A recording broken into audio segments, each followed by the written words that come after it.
Hello YouTube, and welcome to my channel. My name is K.A Bloch, and I am the award-winning poet and author of 4 books that consist of poetry and prose.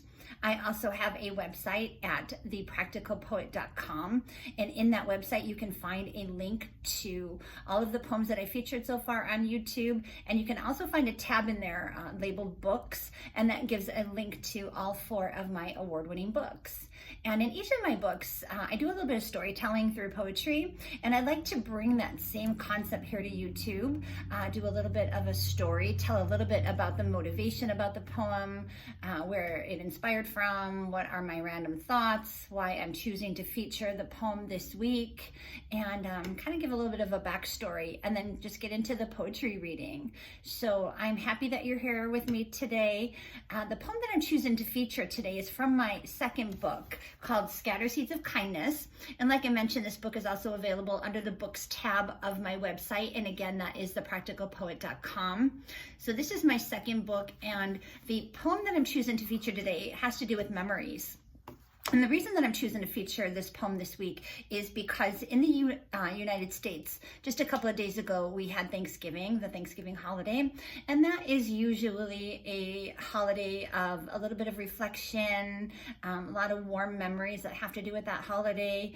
And then boom, we are right into the Christmas season. So worldwide, we're going headfirst right into Christmas. It seems even shortened this year, doesn't it? With Thanksgiving being so late in the year, and then we're right into the Christmas and New Year's season. But regardless of where you are in the world, the holiday season always brings with it a little bit of time for reflection and memories, and paying a little bit of remembrance or homage to those who are no longer with us. And a lot of times we do that through our memories, right? We talk about them and we remember, like, hey, remember Aunt Millie's pecan pie was so great, or boy, I sure miss, Aunt June's biscuits or something. And in my family, we have a big joke. My mom would always, she's no longer here, but she would always burn the biscuits because she would get so involved with the other dishes, and all of a sudden we'd smell something burning and we're like, oh my gosh, the biscuits, let's grab them. Well, now that she's no longer here, that's kind of a running joke, and we laugh about it among other things. And we talk about my dad, and we talk about the other people that are no longer, unfortunately, with us as we go through the holiday season. So I'm sure it's probably the same in your family as well. And it's those memories that we have together that really solidify us as a family or as a unit. It doesn't have to be a family. I have many, many great friends, and through the memories of past experiences and people that we have known and stories that we tell, we keep those memories alive, and it really does solidify us as a unit. And so that's why I chose to focus on memories this week. The poem is called The Weight of Memories. And the reason that I chose to call it that is because memories can be very heavy, right? We can carry memories around with us for a long time. They're not always good and pleasant memories. Many of us have unfortunate or unpleasant memories that we tend to carry. Sometimes we think back to an opportunity that we had and that maybe we didn't take it, or the way our lives could have maybe gone in a different direction. We carry that memory with us, and it almost takes the form of regret at that point. We can't let it go. We think back, gosh, why didn't I take that job in this different city, or why didn't I accept that date with that guy, and maybe we could have been happily married right now, or why didn't I do this, or why didn't I do that? And the memory kind of goes hand in hand with regret. Those two are kind of like a little tag team, and they're always kind of tapping us on the shoulder, like, remember me? And you're like, I would like to forget. But they can be heavy, and they can weigh us down, and we don't have to let them, right? We can choose how long we're going to carry that memory. We can choose to allow that memory to go and make peace with it, which is actually easier said than done. It's hard to make peace with memories sometimes. We just, we berate ourselves. That's just how we are as humans, and we shouldn't be, but we do that all the time. Like, I'm such an idiot. I should have done this, or I should have done that, or I shouldn't have said that, or I should have said that. And, so not only do we tend to carry the burden of the memory, but we also carry the burden of the regret. So it's a double whammy. And we really shouldn't, carry that burden around. So at some point we have to decide, when are we going to make peace? When are we going to stop letting this memory rule us and rule not only our past, but it impacts our present, and it's going to impact our future if we don't do something about that memory and let it go, right? So really important that we try to make some kind of peace with the things. We can't change the past, right? We can't go back and we don't get an edit undo button. We don't get a do over here. So all we can do is just try to come to peace with it and to come to terms with it and to make peace. And maybe, those memories can help spur us forward. So we can use those memories as a way to maybe change the future and even change the present to some extent, because we don't want to fall back into an old pattern that we were maybe in when we were younger. Or think about, like, if you ever had a job that you really, really loved to go to, and you love the people that you work with, and you look forward to going to work every day, and it was like such a fun place. And maybe now you're not in that place. Maybe work is not a great place to go, and you're very unhappy in your job. So maybe you can use the memory of that good time that you used to have when you used to enjoy going to work. Maybe you can use that to spur you forward and to try to look for different employment and try to look for a job that brings you satisfaction and that you get up to every day looking forward to going to work like you used to do that. So we can use our memories to spur us forward.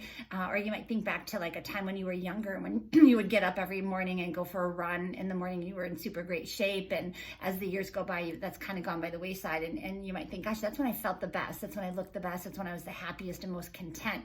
And I'm going to use that memory of that to spur me forward and to, make some changes in my life to become a healthier person like I used to be.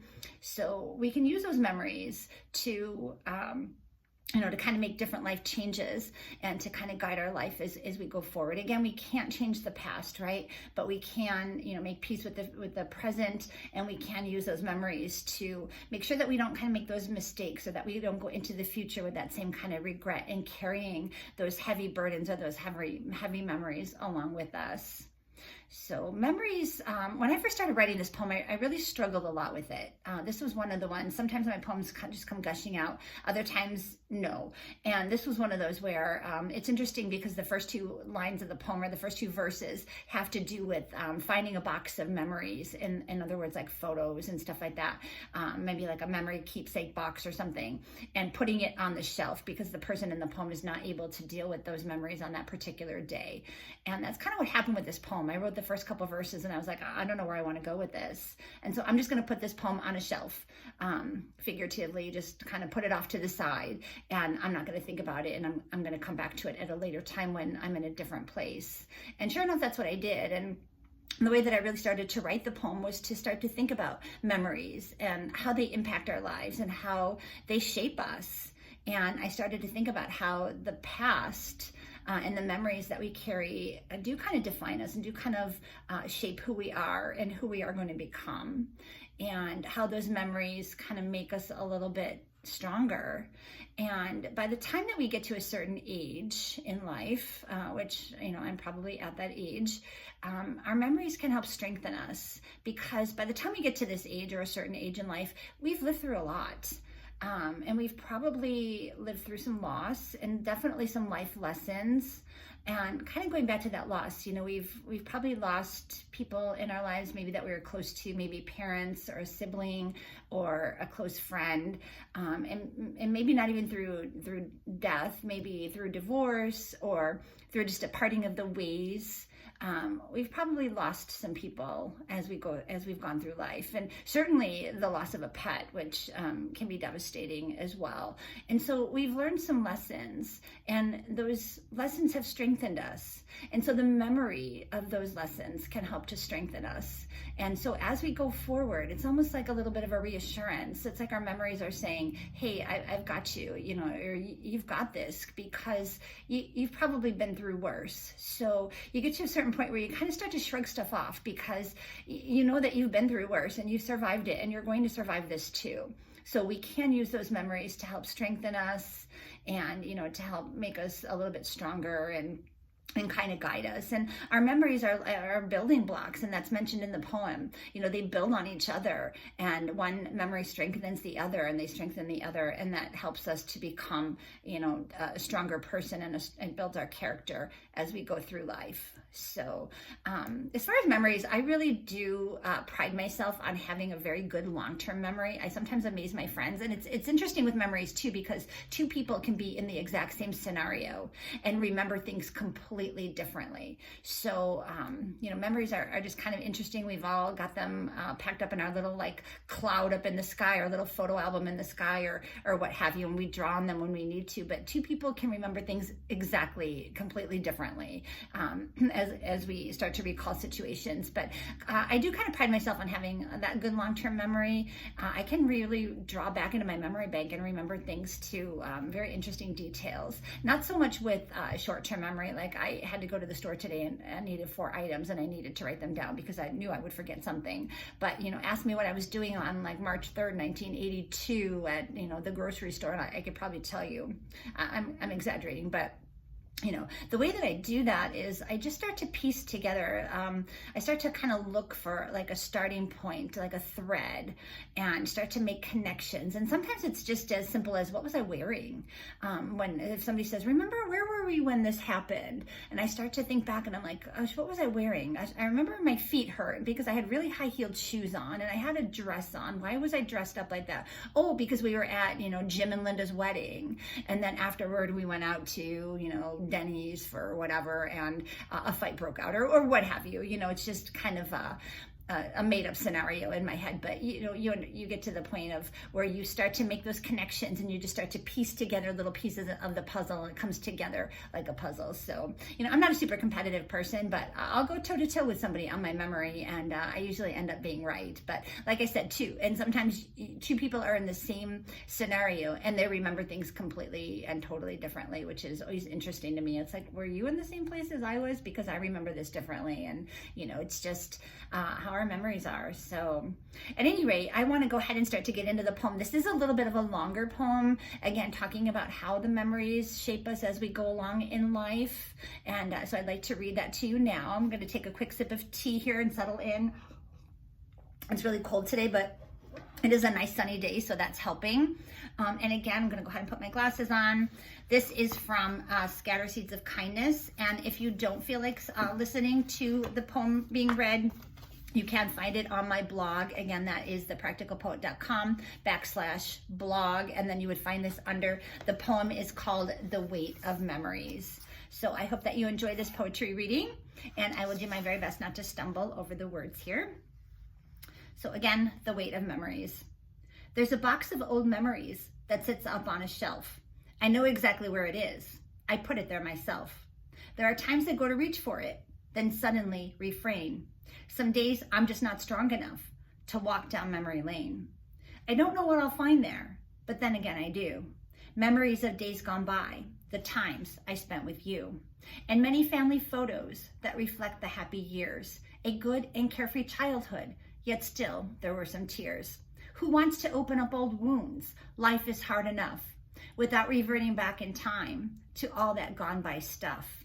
It is hard enough most days to put a smile upon my face without dredging up old memories of a former time and place. Memories are heavy. They can weigh me down inside. How long I choose to carry them, only I decide. But memories are fluid. They change as life goes by. What once made me laugh with joy can now cause me to cry. And quite the opposite, I find. Something that once caused tears can bring a smile to my face as the pain, it disappears. These memories, they are like clay. They shape us as we grow. They mold us as we take on life with each experience that we sow. These memories, they're building blocks, stacking on each other. Piece by piece, as life goes on, they build on one another. They strengthen us so we stand tall against life's endless tide. Each struggle that life brings forth, we can handle it in stride. These memories, they are like trees, standing tall and strong, allowing us to bend, not break, when hard times come along. So whatever's in that box, don't fear. It helped me shape and grow. I can handle any memory. and some I might let go. So I'll go and open up that box and honor what I find, because the present, past, and future, they all are intertwined. So that was the poetry reading of The Weight of Memories from my second book, Scattered Seeds of Kindness. And again, as you can see through the poem, talking about how the memories shape us, how they're building blocks. One thing I forgot to mention earlier too is how memories are so fluid. So if you think back to something that happened when you were younger, or maybe, the death of somebody close to you, and maybe once upon a time you couldn't even talk about it, you blocked it out of your memory because you were like, it's just too painful. I think about that song, The Way We Were, from the old movie with Barbara Streisand and Robert Redford, where the line of the song that says, what's too painful to remember, we simply choose to forget. And those memories, though we choose to forget them, but they're going to come back to us at some point. And usually we might find that when they do come back to us, maybe they've softened a little bit, or maybe we've hardened a little bit, right? I mean, that is the reality of life. And so, we may find that once upon a time we couldn't talk about it without breaking down into tears. But now maybe not only can we talk about it, but we can laugh a little bit at it, or we can smile, or we can, recall the memory with fondness.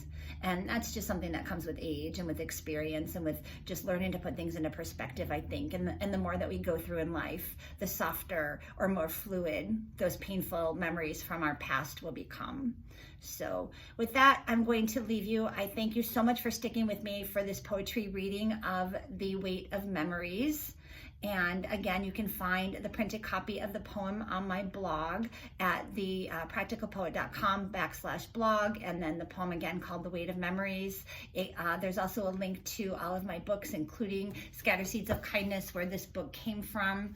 And you can read a little bit of a description on there. It is available through Amazon and Barnes & Noble, etc. So if you like what you hear and you want to be notified every time I do a new poetry reading, which is every week, from one of my different books, please like and subscribe. I'd love it if you would leave a comment. Let me know about some of your memories, some of your fondest family memories. It would be great to see what other people laugh about, or kind of think back fondly on, especially as we approach the holiday season. So with that, I wish that you have a wonderful rest of the weekend, and we'll chat again real soon. Thanks so much for joining me today. Have a wonderful weekend. Thanks. Bye.